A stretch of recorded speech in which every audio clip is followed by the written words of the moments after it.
Olá, minha gente, tudo bom? Aqui é o professor Rinaldo Beltrão e a gente vai começar agora mais uma aula de matemática para os alunos do oitavo ano do ensino fundamental. A nossa aula de hoje é sobre expressões algébricas.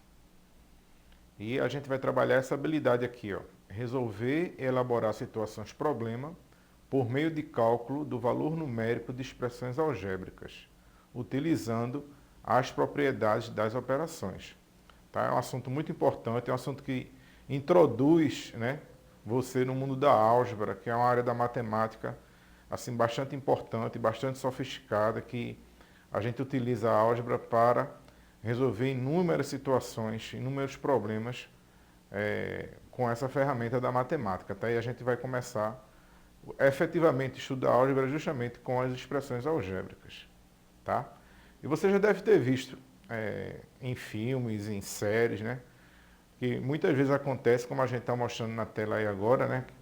Que aparecem fórmulas e contas que misturam números e letras, né? Às vezes as pessoas não entendem exatamente o que é que está escrito e normalmente isso é associado, né, a questões difíceis que precisam ser resolvidas, né? Mas que aparece bastante, né? Especialmente em filmes e em séries, como eu coloquei nessas imagens que vocês estão vendo aí, né? Tem uma que é muito famosa, né, que é de Einstein, né, que talvez seja um dos homens mais, com certeza, uma das pessoas mais inteligentes que já passaram aqui no nosso planeta, né?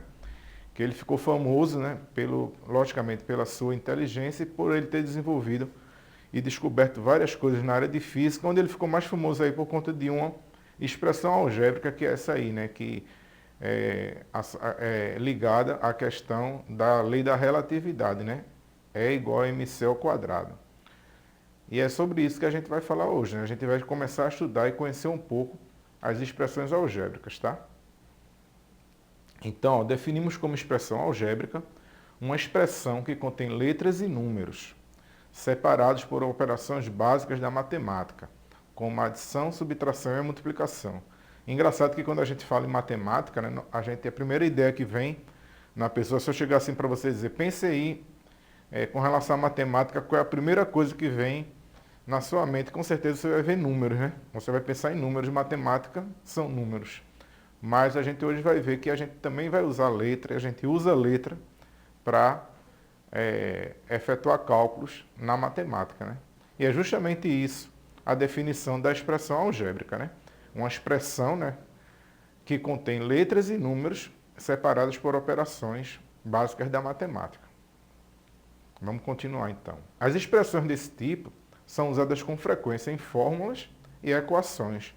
Fórmulas como a gente viu agora lá de Einstein, né, que é ligada à relatividade, e também equações que vocês também já começaram a estudar, como por exemplo a equação do primeiro grau.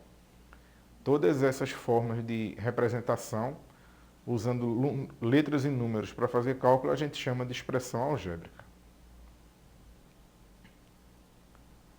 Vamos continuar. As letras que aparecem na expressão algébrica, elas são chamadas de variáveis e representam um valor desconhecido.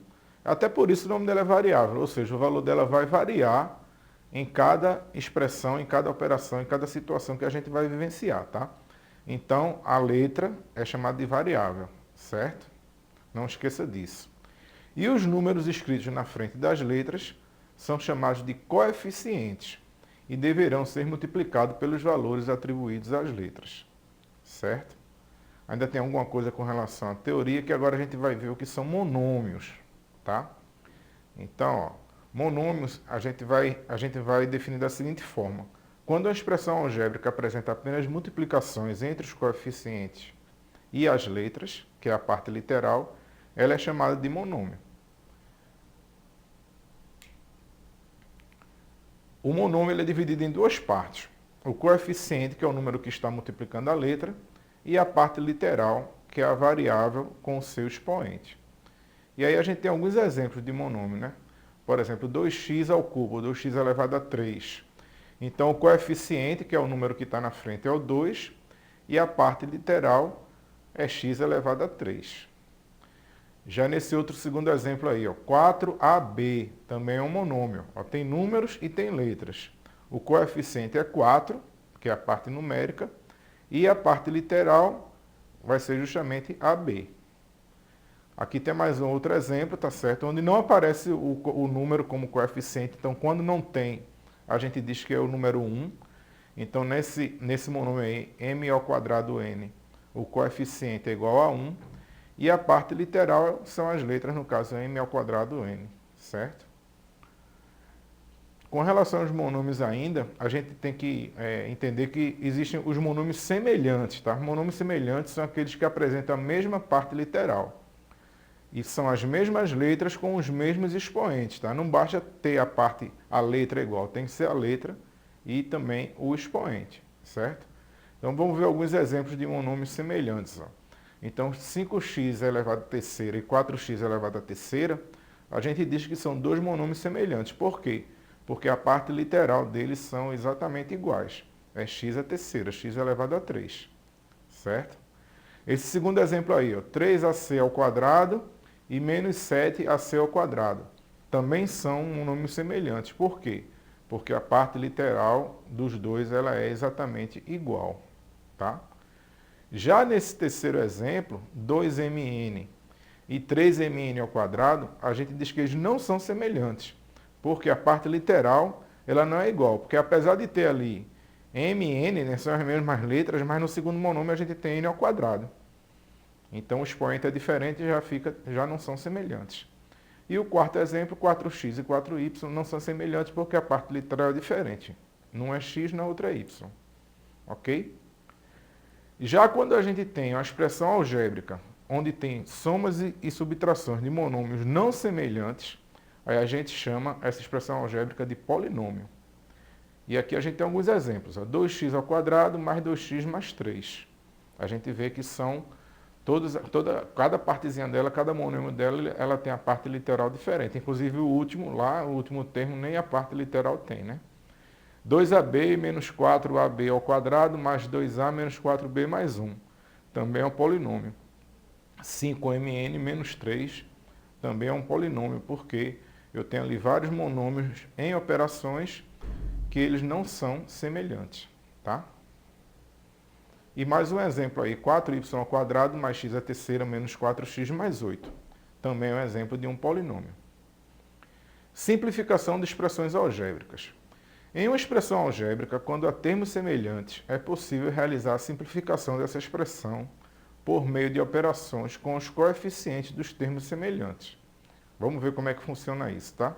E para isso a gente vai usar um exemplo, onde ele pede para determinar o perímetro do retângulo abaixo. Então a gente tem um retângulo aí, né, um retângulo amarelo, que ele possui, né, os seus 4 lados, e ele quer que a gente calcule o perímetro. Calcular o perímetro de uma figura é você somar todos os lados da figura. Então é isso que a gente vai fazer, tá? Então observa aí comigo. Ó. O lado de cima é igual ao lado de baixo, a gente não pode esquecer, né, que a figura tem 4 lados e o retângulo, o lado de cima é igual ao lado de baixo. Então esse lado de baixo também mede 3x mais 2. E o lado da esquerda tem a mesma medida do lado da direita. Então é 4y mais 1.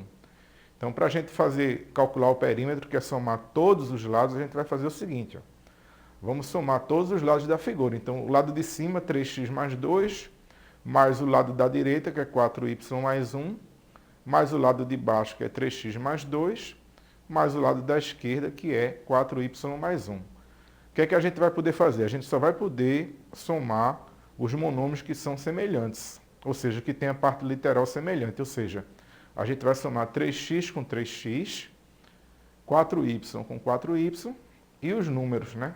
Então, meu resultado vai ficar assim, ó, 3x mais 3x, 6x, 4y mais 4y, 8y. 2 mais 1 mais 2 mais 1 é igual a 6. E é dessa maneira que a gente resolve e calcula o perímetro dessa figura. Vou deixar um desafio para vocês agora, tá? Determine o perímetro do pentágono abaixo, considerando que os seus lados são iguais e cada um tem como medida 2A mais 3B, certo? Então esse pentágono que eu coloquei aí para vocês tentarem fazer, e já vai aproveitando e vai anotando, ou vai tirando um print aí na tela. Ele é um pentágono regular, os lados são iguais, e você vai ter que fazer esse cálculo aí, sabendo que cada lado tem essa medida aí, 2A mais 3B. Faça e mostre depois ao seu professor aí nas aulas que já começaram, tá? E a gente vai ficando por aqui, espero que você tenha gostado dessa aula e continue acompanhando as aulas do TV Escola Jaboatão. Até a próxima, tchau!